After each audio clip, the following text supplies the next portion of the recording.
Well, first I'd like to give a shout out to my family. We were all here this weekend for my mother's memorial service. We went to the coast yesterday. So beautiful.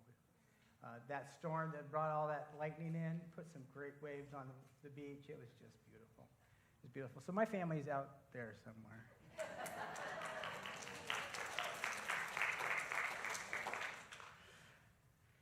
Let me tell you why you're here. You're here to be the salt seasoning that brings out the God flavors of this earth. If you lose your saltiness, how will people taste godliness? You'll lose your usefulness and you'll end up in the garbage. Matthew 5:13 from the Message. I was working as a hospital chaplain resident at Sacred Heart Hospital in Eugene. I was just finishing up an all-night shift when my pager went off, requesting a chaplain to the operating room waiting area. There I met the only lady in the waiting room whose husband was in surgery. It was only a few minutes before a nurse came out and told us that her husband had suffered a heart attack on the operating table, and they were doing everything in their power to save him, but it didn't look good. It was 6:30 Sunday morning, and this lady's only request was that she really, really wanted her pastor there. But she knew he was probably getting ready for a morning worship service, would most likely not even hear the message posted on the church's phone. Moments later, a doctor came in, said in spite of all their efforts, her husband had died. I held her hand and listened to the stories of their life together. The next thing I know, a little bearded man enters the waiting room, comes straight to us, took her in his arms, and they wept together. No words were spoken, no questions asked, no scriptures quoted, only two broken-hearted people sharing a significant loss. Her pastor had left his flock to come be with this lady.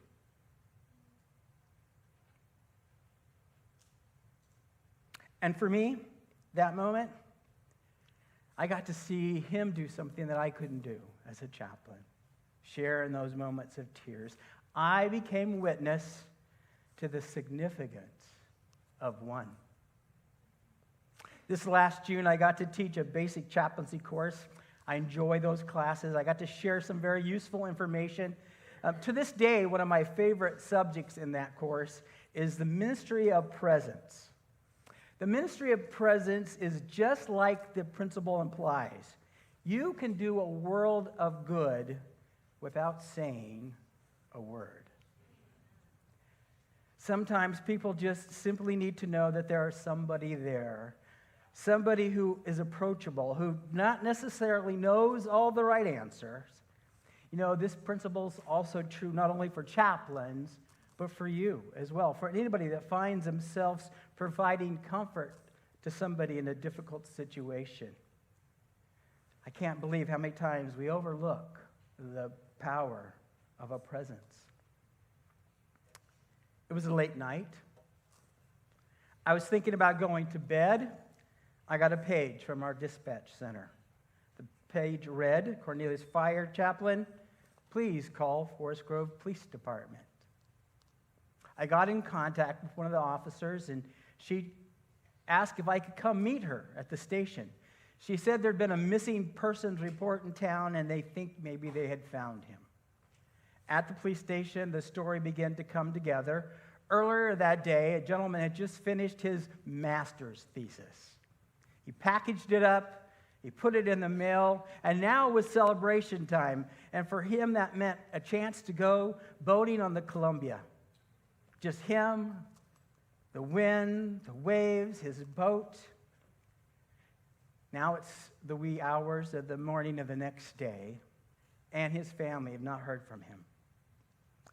The story was that some people on one of the islands out in the river witnessed this gentleman struggling to get back to his boat. They watched him sink under the waves. They tried to rescue him, but they could not get to him in time. I waited at the station. The positive identification came in. This indeed was the man who just completed one of his dreams.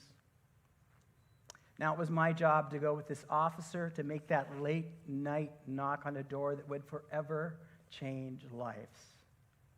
We arrived in a beautiful subdivision, multiple story homes, finely manicured lawns, expensive cars in the driveway, and one lone light shone on the porch.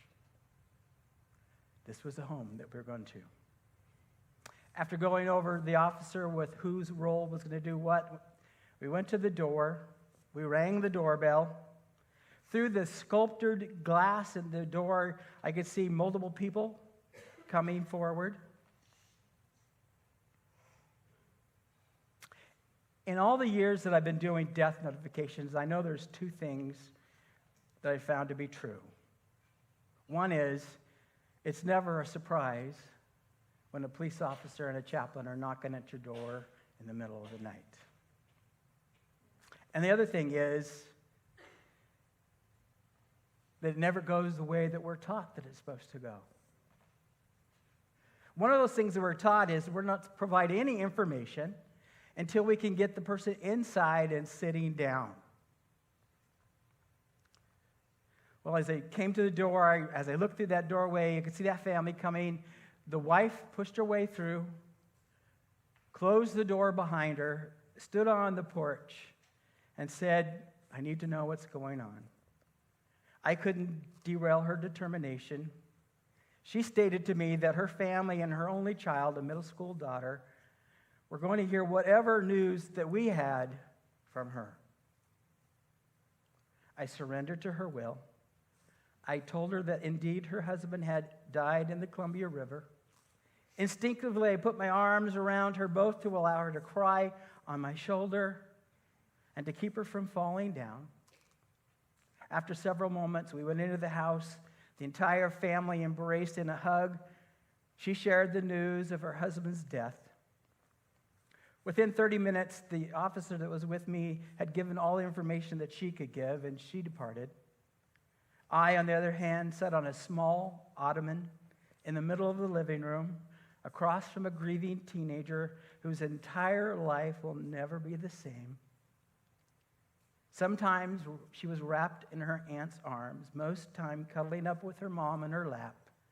I sat across from them, mostly in silence. I offered no eloquence of speech or displays of my talents and gifts, nothing more than being in attendance. 2 hours later, I felt that they were in a place that I could leave them.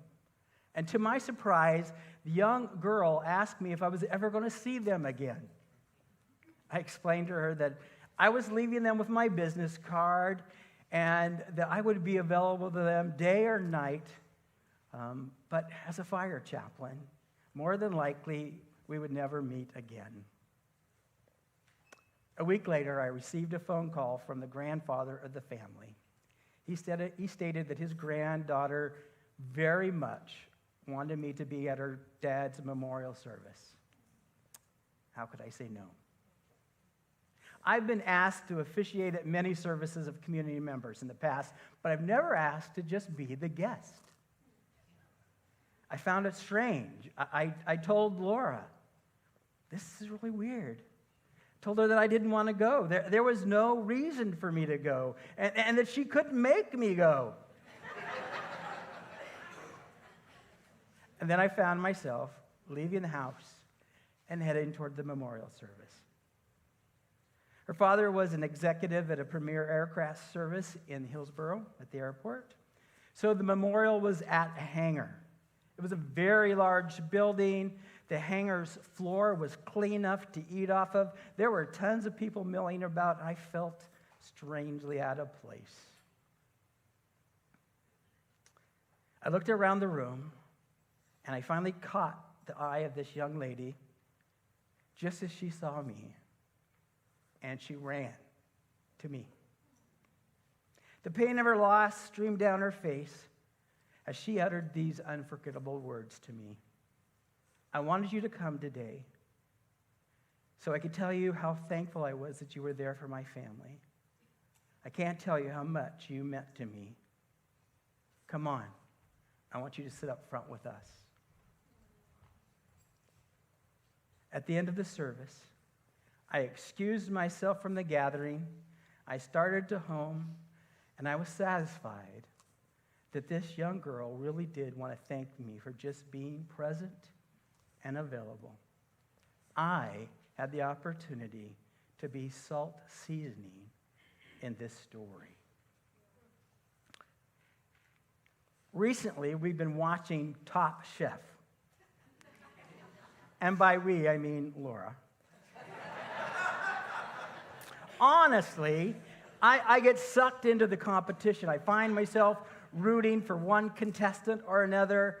In the show, good chefs all over the country present creative dishes to a panel of professional judges.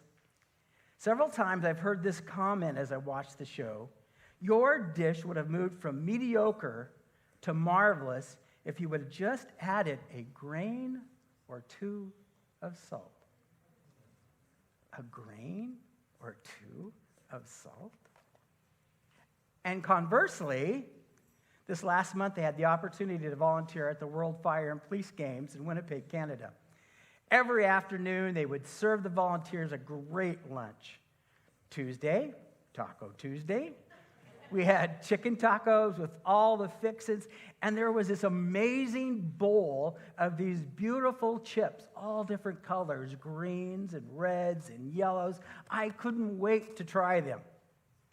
But they were so overly salted that they were terrible. So much so that it wrecked the entire meal for me. Salt. Why would Jesus refer to his disciples as being salt of the earth? Today, I'd like to hit a few ways that salt can be used and how it can be applied to our lives. Tell your neighbors, please pass the salt. Oh, you guys are so much better than the last group. I had to drag it out of them. Salt was highly valued. Its production was legally restricted in ancient times. And so historically, the use of salt was used as a method of trade and currency. Did you know the word salad, or the word salary, is devised from the word salt? Salt was so highly valued that it was part of a currency. And also the word salad originates from salt. In the beginning of those early Roman times, they would salt their leafy greens and vegetables. So undeniably, the history of salt is both broad-ranging and unique, leaving its indelible mark on cultures across the globe. In the days of Jesus, salt was even more precious. This is the reason Jesus told his disciples that they were salt of the earth. It wasn't because Jesus just talked about the first thing that came to his mind. Have you ever heard the saying, worth his salt? Roman soldiers were sometimes paid with salt, giving the rise to that phrase, worth his salt. Being that Roman soldiers were paid using salt, and they, unlike many soldiers, were paid regularly, so salary is a term that meant payment of service to an employer. So with that in mind, let's look at some ways that were used back in those days and how we can take a look at how we can be salt of the earth today. So first, its primary use was that of a preservative. Salt was very much prized within that Roman Empire, and it could be used to preserve food. And this was very important for the empire because it stretched halfway around the known world at the time. In addition to a preservative qualities of salt, it is viewed here to be shown, its view here is to show the disciples that they're also called to be preservatives to a society and a world around them that's in moral decay. See, back in those days, they didn't have refrigerators like you and I do, so salt was used as a preservative. When meat is butchered, it soon begins to putrefy and rot because of the surface bacteria. But what salt does, it kills that bacteria and prevents that rapid putrefaction. So when Jesus refers to his disciples as being salt of the earth, he was probably thinking of the great opportunity that you and I have to be a blessing in a hurting world, to be a preservative in a world that is decaying and rotting, an opportunity for you and I to live a life that brings hope to a world that's decay and falling apart. As salt of the earth, you and I have an opportunity to be a living testimony of the life-changing power of Jesus Christ in a world that's looking for answers. And you and I are able to bring that good news because we can say, if God can do this for me, he surely can do it for you. There is an answer to your situation. There are many places and opportunities that you and I can be salt of the earth, to be useful as a preservative. We can be used to prevent decay in our jobs, in our schools, in our family gatherings, at our shopping malls, whatever atmosphere we find ourselves in. You and I can be a preservative to a hurting world wherever we go. The second use for salt is it adds flavor to whatever it comes in contact with. In a world we live in today, there are many people who feel like their lives are without purpose and they're living a life with no flavor. On the outside, everything looks like it's together, but on the inside, their life is flavorless. They're searching for hope. They're trying to find fulfillment to their life with happiness and excitement, but they just keep coming up short. This is where you and I, as salt of the earth, can come in. You and I can bring the excitement of Jesus Christ into a world that is living lives that are flavorless. Once again, where we can bring flavor, we can bring this flavor wherever we go. It could be at our jobs. Many people are stressed and purposeless and feeling like life is going nowhere. You and I can bring life. It can be in our homes. Maybe some of our families may not be saved, but we can bring the joy of the Lord to the house and we can season it up. It can be in our neighborhoods. Maybe you have old friends in your neighborhood that don't know about Jesus. You and I can let them see the change and the flavor that's in our lives now that we're serving Jesus. As salt of the earth, wherever you go, wherever I go, we can bring this flavor. Let the world know that it is because of Jesus that you and I have flavors. Because of Jesus that it came into our lives, we have flavor. Say to someone, flavor.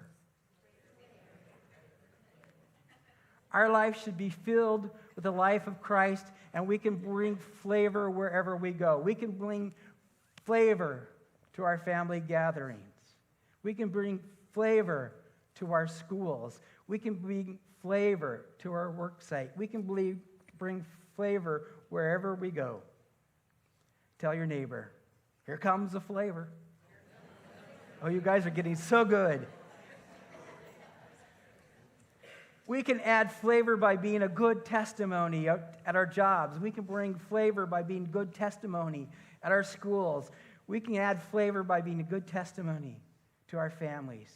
We can add flavor by setting an example to our friends, families, and the people that we come into contact with. On the other hand, how many times have you heard someone who calls himself a Christian, but they behave worse than the people they come in contact with? Fighting, gossiping, stealing, the list goes on and on. What we need today is some people who are going to be salt outside of Sunday morning. We need to be salt of the earth, not salt of the church. That's what salt does. It changes whatever it comes in contact with. That's how our life should be. We should make an impact on the lives of people that we see of what God is doing in our lives. What good would it be for you and I to live our lives, our Christianity, on Sunday mornings only, when we're all together? What good is it? If the salt stays together, it just becomes a big clump of salt and not too effective. The thing about salt is that it's most effective and tasty when it's sprinkled in different places.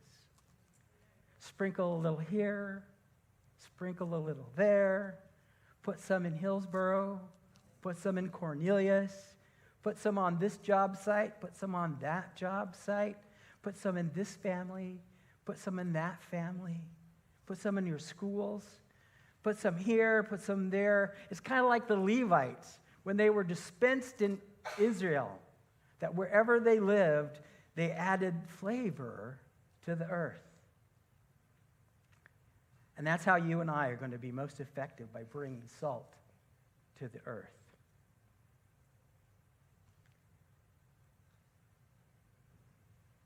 Some dreams we have may never happen, and aspirations may fall by the waysides. Some stages of our life seem fruitless and barren. There'll be highs and there'll be lows. It's inevitable. We're humans. Life is so uncertain.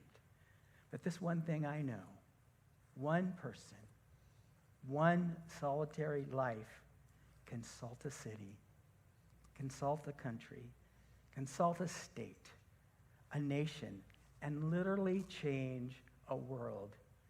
Jesus did it, and he calls us to do it. The following is taken from a book of poems written in 1926. James A. Francis penned these words that are just as true today as they were then. Here is a man born in an obscure village, a child of a peasant woman.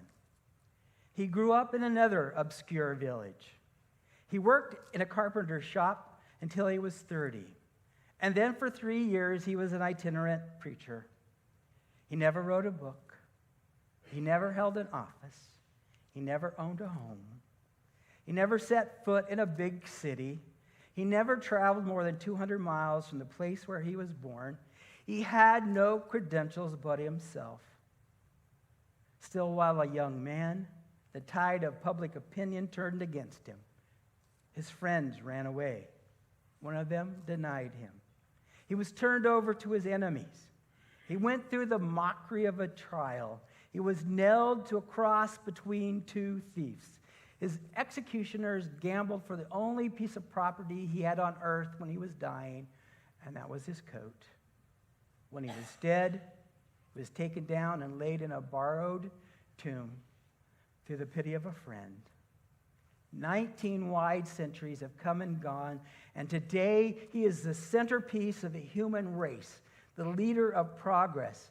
It's far within the mark to say that all the armies that ever marched, all the navies that were ever built, all the parliaments that ever sat, all the kings that ever reigned, put together, have not affected the life of man upon earth as powerfully as this one solitary life. I'm going to ask the worship team to come back.